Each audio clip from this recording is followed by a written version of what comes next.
Hallo ihr Lieben, heute Teil 2 unserer Serie Acryl auf Holz.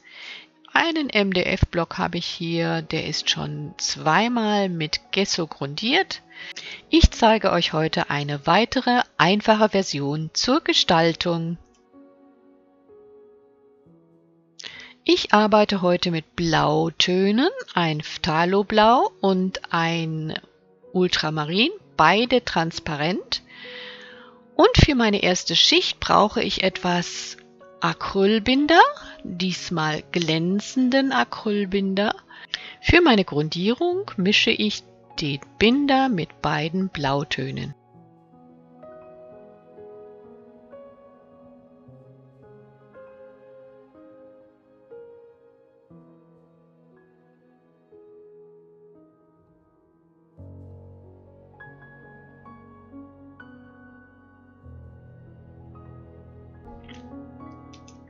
Ich trage die Mischung transparent auf, also sehr dünn. Die Pinselspuren sind sichtbar. Das ist für unser Projekt auch wichtig. Die Farbe soll hell bleiben und richtig leuchten.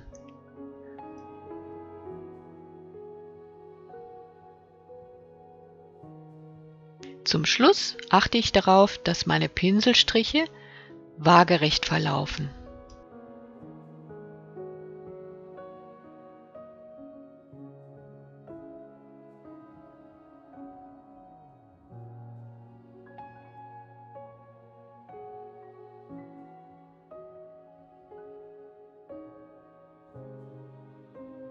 Nach dem Trocknen mische ich mir nochmal eine Mischung und nehme jetzt etwas mehr von dem Binder zur Farbe. Das heißt, die Farbe wird noch transparenter.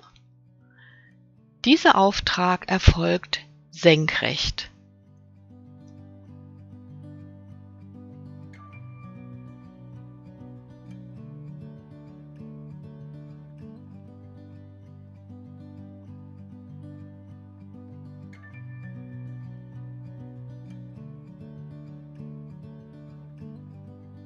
Das muss sehr gut trocknen.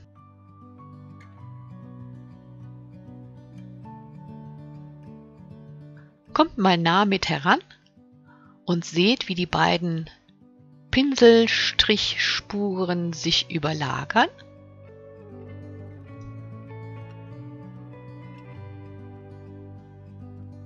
Hier habe ich noch einen Rest Retarder gefunden. Den kann man auch anstelle von Kleister benutzen. Er hat fast die gleiche Konsistenz in diesem Fall. Den Retarder mische ich jetzt mit den beiden Blautönen und gebe zusätzlich etwas Schwarz hinzu, damit es ein richtig dunkler Blauton wird. Der Retarder hält diese Mischung lange feucht, so dass ich dann mit verschiedenen Werkzeugen darauf arbeiten kann.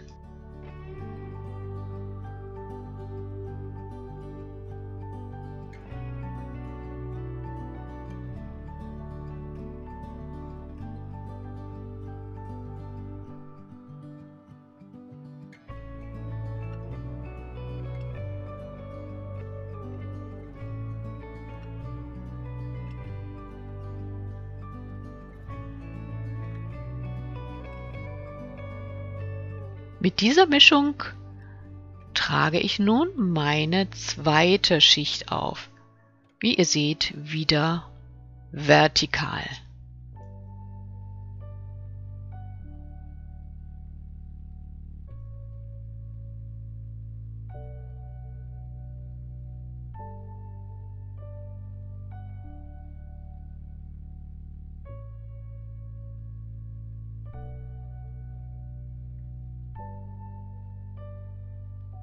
Meine erste Idee: Strukturen mit einem feuchten Schwamm.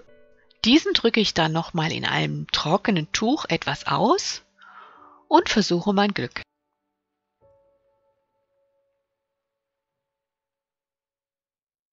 Wenn ich so die oberste dunkle Schicht entferne, leuchtet das Blau schön durch. Da mir das Ergebnis noch nicht gefällt, trage ich nochmal die dunkle Farbe auf. Ich sprühe Wassertropfen auf. Dann mit dem Pinsel ganz sacht über die Oberfläche streichen. Es entsteht eine zauberhafte, punktförmige Struktur. Mit einem feuchten Fließtuch tupfe ich nun in die Oberfläche. Schauen wir mal, was das für Effekte macht.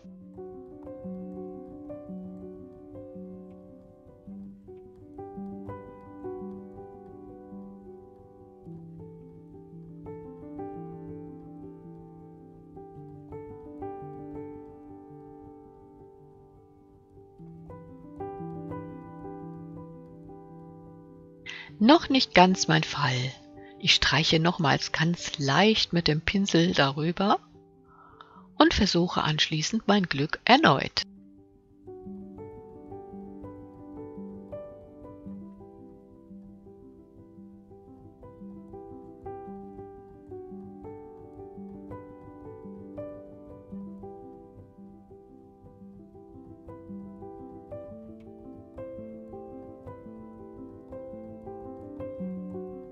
Neue Idee, ich sprühe Wasser auf die hellen Streifen.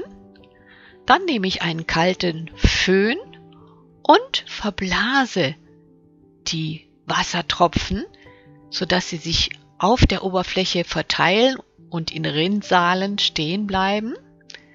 Das Wasser soll nicht trocknen, sondern einfach nur verteilt werden. Ihr seht gleich warum. Hier im Gegenlicht könnt ihr gut erkennen, dass die Wassertropfen noch alle auf der Oberfläche stehen.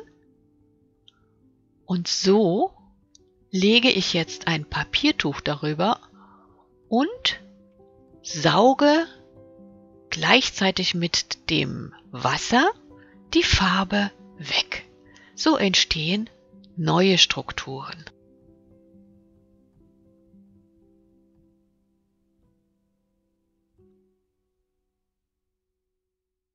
Und weil es so schön war, wiederhole ich diesen Prozess einfach noch einmal.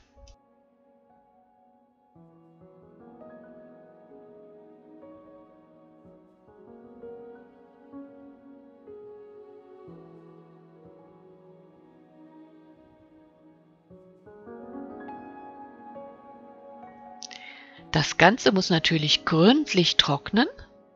Und hier seht ihr das Ergebnis meiner Experimente. Also alle Strukturen sind noch gut zu sehen. Um die Oberfläche zu schützen, trage ich nun noch eine Schicht Acrylbinder, ihr könnt auch Acrylfirnis nehmen, auf. Und als letztes, nach dem Trocknen, widme ich mich der Gestaltung der Ränder, die ja noch weiß sind. Ich mische mir noch einmal diese dunkle Farbe aus der zweiten Schicht und damit gestalte ich dann meine Ränder.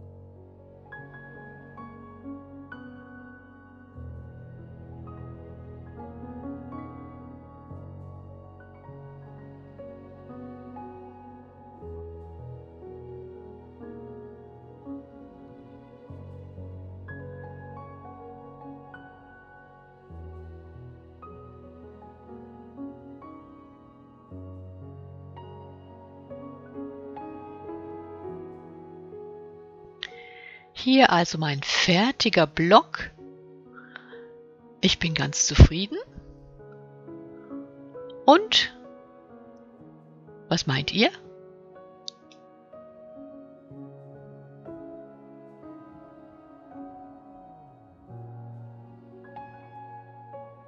Hier hängen also Nummer 1 und Nummer 2 der Serie nebeneinander. Da leuchtet das Blau wunderbar. Es sind interessante Strukturen, die sich wirklich überlagern. Sowohl die Hintergrundstrukturen sind transparent als auch der Vordergrund. Es leuchtet wirklich toll. Und hier ist Nummer 1. Das kennt ihr vielleicht schon. Wer es nicht kennt, ich verlinke es euch nochmal, das Video dazu. Ich hoffe, es hat euch Spaß gemacht und ihr seid bei Nummer 3 dabei. Bis dahin. Tschüss.